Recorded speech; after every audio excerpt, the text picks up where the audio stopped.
thank you for joining us tonight. I'm excited to look back at the book of Psalms, chapter 23. And if you remember, over the last few times we've looked at every verse in this psalm. And today we're going to notice verse number 5. But we started out talking about where David says, "The Lord is my shepherd, I shall not want." And so David reminds us, listen, when the Lord is my shepherd, I'm not going to be in want. He makes me lie down in green pastures. He leads me beside the still waters. The Lord is going to lead him as his shepherd to where there's plenty of grass and plenty of water. And David, knowing that as a shepherd, also understood that. And for us today, we're reminded that as we have God as our shepherd, he also does the same for us. He provides for us. He has prepared a beautiful, beautiful pasture full of food and full of water. Remember, Jesus said, "I am the bread of life. I am the living water," he told the woman at the well. He restores my soul. He leads me in the paths of righteousness for his name's sake. Yea, though I walk through the valley of the shadow of death, I will fear no evil, for you are with me. Your rod and your staff, they comfort me. And you remember last time when we looked at verses 3 and 4, we talked about how God as the shepherd, as the good shepherd, he is able to renew our soul, renew our spirit as we dig into his word, as we pour our life to him, and as we follow him, and then as we seek to stay close to him, he renews us. He restores our soul. And then last time in verse 4, we talked about those valleys. Those valleys as the shepherd leads, a shepherd in that day and time, and David would have done this, he would have known that. A shepherd in that day and time would take his flock from the convenience and the protection of that pasture, that fencing area that they would keep the sheep in, and it would take it up to the mountains and go down through the valleys, and how those were rugged places. And it would talk about his rod and his staff. The rod was protect the sheep.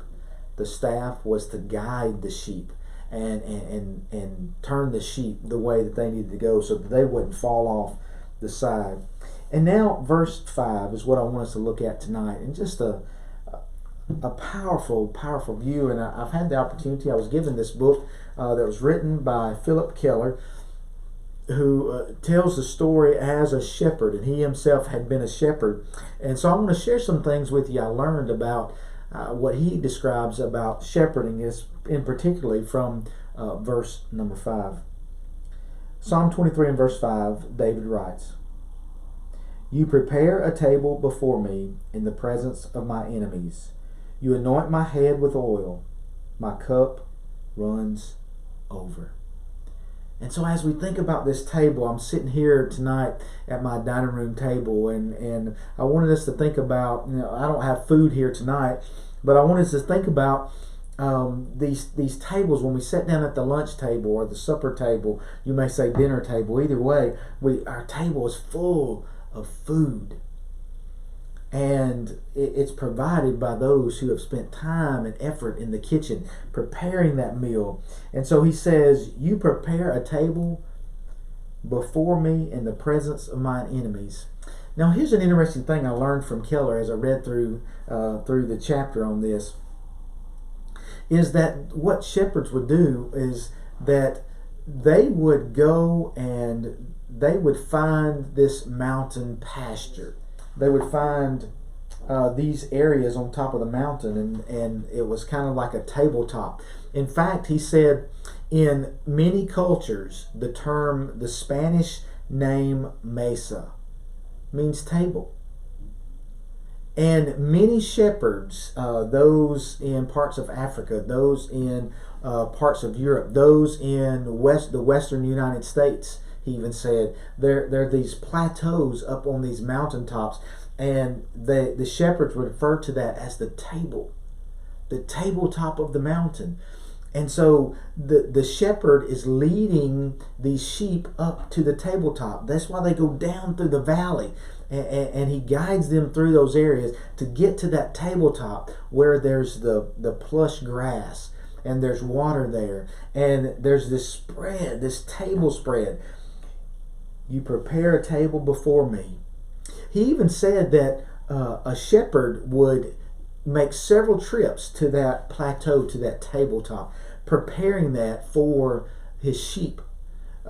He made mention about finding the areas that they could spend a lot of time grazing, finding the areas that they could only graze there for a little time, and he was prepared for that. And also, there would be, we talked about in a previous video, there would be poisonous plants that would grow.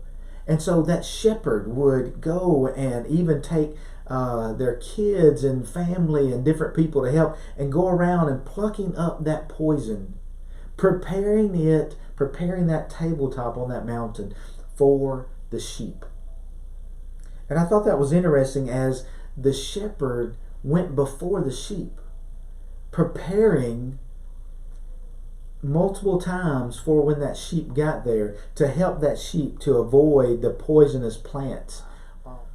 And so that shepherd would go and prepare that tabletop where it would have plenty of food, plenty of grass. He would know the places that had lots of grass and know the places that had the fewer amount of grass. He would know the places that had poisonous plants, and he would pluck those up. He would spend time, several trips, going and preparing that tabletop. And he talks about how Satan can bring that poisonous things into our life, and so it's important that we stay close to the shepherd, and we realize the good shepherd has gone before us.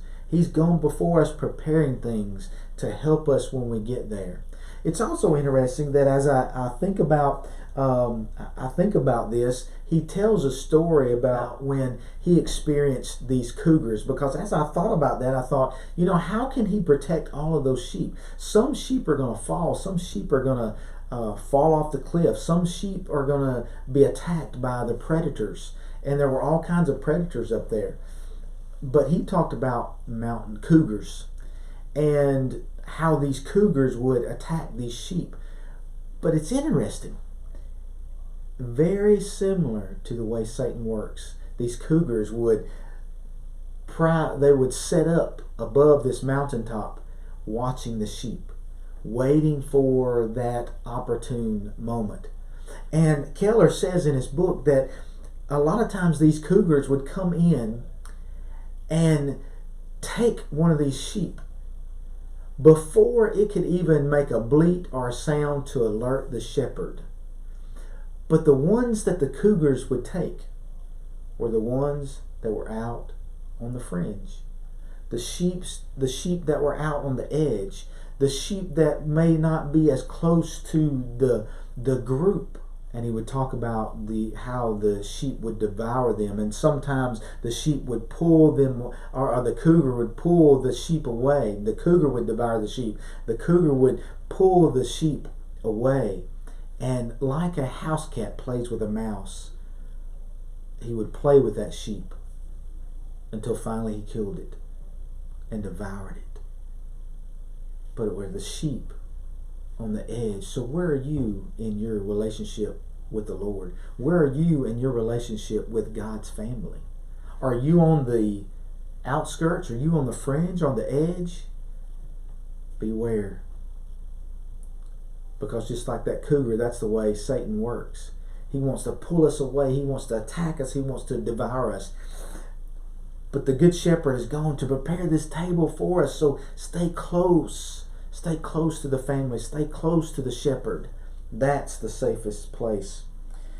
He also talks when he says, you anoint my head with oil.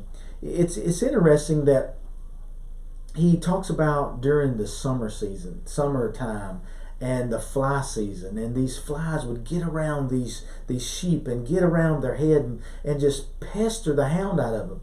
so much so that they would want to get up in the wet mucus area of their nose and lay their eggs, and then those eggs would hatch, and that larva would find its way in tissue up there, and it would drive those sheep mad, so much so that they would just bang their head against rocks and trees and things like that, trying to get relief.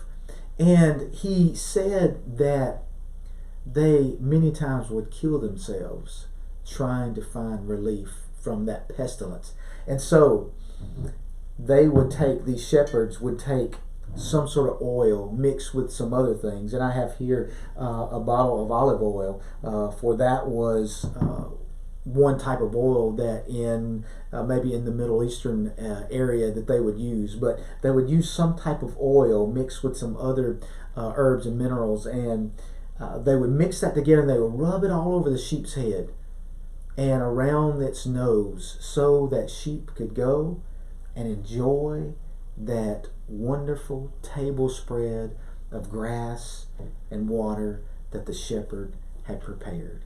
You see, he was trying to protect the sheep from those pestilence. And you know, sometimes in life, it's the little things, the little nagging things that really get at us and pull at us and really build into big things that can pull us away from the Good Shepherd, that can pull us away from the flock, the safety of the flock and the safety of the shepherd. We allow those little things to begin building. I think about a brother or sister who's offended another one, or who's made some mistake, and yet they've repented, and yet others, they just can't forgive them. They just can't get over it. They just can't let things go. And those little things fester up, and before long, those turn into acts of bitterness and feelings of bitterness, and we're bitter toward that fellow brother or sister in Christ, or because they've done this thing to us, we allow this to build up till we have bitterness toward that brother or sister, and eventually it builds up, and the longer we let it build up, it will turn into hatred, and hatred would just consume us from the inside out, and it will keep us from enjoying the table that the Good Shepherd has prepared for us, spent time going ahead of us, preparing for us, pulling those poisonous things out of our way. But it's our job as the sheep of the flock to stay close to the flock and stay close to the shepherd, so that our cup runneth over. Our cup runs over or overflows. You prepare a table before me in the presence of my enemies. The enemy's there, waiting for us, looking for that opportune time to pull us away from that beautiful table spread of spiritual food. And those little things, he's seeking to, as long as we're close to the shepherd, as long as we're close to the sheep, as long as we continue to eat on the bread of life and drink from the water of life, it protects us from those little things, and those little things that turn into bitterness, and that even turns into hate, and then it begins to consume us and pull us away from the safety of the flock and the safety of the shepherd. But when we stay close to the shepherd, when we stay in the bread of life, when we thirst or when we drink out of the water of life constantly, then we can stay close to the shepherd and close to the safety of the flock and the safety of the shepherd. And it's then that our cup overflows. Where are you in your life? What's going on in your life? What little things is Satan putting in your life that could become big things? Are you staying close to the shepherd and close to the flock, the safety of the flock and the safety of the shepherd, feeding on that bread of life, the Word of God, drinking and consuming the water of life? You see, so often, and I was thinking about the number of people that I know who have fallen away from the Lord, people that I've known for a long time, and because of things that's happened in their life. Either maybe it's some of their own fault, maybe it's just because life has hit them a certain way, or someone else has wronged them, and then they turn away. They fall away from the table that's been prepared for them, because the enemy is crafty, sly, slick. Sometimes can enter into our lives when we're not even aware. I heard a story I was visiting with a friend of mine the other day and heard a story about a guy that I loved dearly and appreciated him. He was an influence on my kids growing up, and yet he ventured off into this business that he wanted to start, which is fine. But it was a business that put some other people and things in his life, and it pulled him away. It pulled him away to where he's not even in the safety of the sheepfold anymore, close to the safety of the shepherd. And I was reminded about how easy it is and how important it is, the people that we surround ourselves with, to be our influence. You see, is it the shepherd? Is it the food of the shepherd, the bread of life? Is it the water of life? Is it the people in the flock of God that can influence us? Are we making sure that our closest relationships are with those out in the world, in which they slowly pull us away from the safety of the sheepfold, from the safety of the shepherd? You see, it's important, the people that we allow into our lives and the people that we allow to be the greatest influences on our lives, because the Good Shepherd has gone before us and He's prepared a table before us in the presence of our enemies. The enemies are around. Just because He's prepared the table doesn't mean the enemy's not there waiting for us to be on the edge, away from the safety of the flock, away from the safety of the shepherd. But you see, it's there, the very place we know we need to be, the very connections we know we need to have. Satan wants to pull us away from that because he knows when we're away, we're weaker. And he has a greater opportunity to win us, to pull us away from that safety. But the Lord, the Good Shepherd, He wants our cup to be overflowing. And you see, the more that we're connected with the flock, and the more we're connected with the Good Shepherd through the bread of life and the water of life, our cup will overflow. That's why it's important to constantly be in His Word. That's why it's important to constantly be around good, godly people that's giving us good influence. Listen, if it wasn't for those, I wouldn't be where I'm at spiritually. That's what I'm talking about. If it was not for those influences. I think about some of my friends right now that occasionally send me texts or call and encourage me and help me stay on the right path. And I appreciate them so much. And it helps a tremendous amount. And I want to encourage you to do that too. Where are your closest relationships? Satan will attack those. Satan will use those. Satan will try to influence you to make your strongest connections out in the world and not in the flock of God, not with the sheep of the Good Shepherd, and not staying connected with the Good Shepherd. I hope that you will do that. I hope that this has been helpful to you tonight. I want to read this one more time, and I want us to close with reading this verse 5, Psalm 23 and verse 5. You prepare a table before me in the presence of my enemies. You anoint my head with oil, protection. My cup runs over. I hope this has been helpful to you tonight. Thank you so much for joining us. If we can help you in any way, please give us a call. Check us out on our website, SavannahChurchOfChrist.com, and contact us. Let us help you any way we can. I hope that you will Be encouraged tonight, and read this again. Read that in the whole context of verse 5 and where the Good Shepherd is leading us. He wants us to be happy here on this earth, a land flowing with milk and honey. But it's not just about that. It's about that heavenly home. He wants us to make it to that table. But in this life, He wants our cup to overflow. But that only happens when we stay close to the protection of the sheep and the protection of the Good Shepherd. If we can help you any way tonight, please let us know. Give us a call. Thank you for joining us. God bless.